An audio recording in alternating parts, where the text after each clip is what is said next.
Hello guys, আজ আমাদের মাছের তরকারি যে মাছ ভাজছি, মাছ ভাজা চলছে। কলকাতা মাছটা একটু লাল লাল করে ভাজতে হবে। মাছ ভাজা প্রায় হয়ে গেল।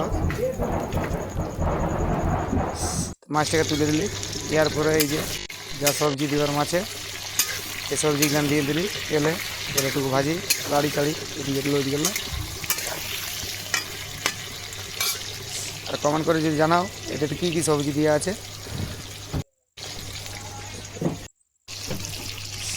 সবজিটা মনে হচ্ছে ভাজা হয়ে গেল। এবার সবজিটাকে উঠাই দিই, এটা থালে উঠাই দিলি। সবজিটা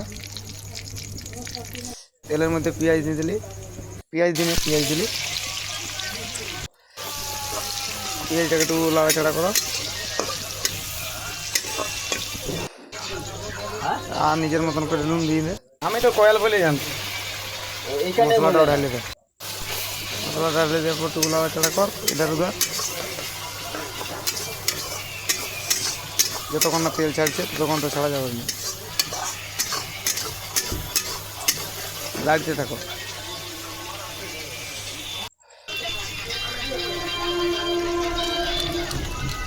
জিরা পাউডার দিছি, হলুদ দিলে, লঙ্কা গুঁড়ো দেয়, আলু গাই লঙ্কা গুঁড়ো দেওয়ার পরে ওগুলো আরও চাড়ো ওইদিকে। তারপরে বিলাতি দিয়ে দাও, বিলাতিটা দিয়ে দিলি,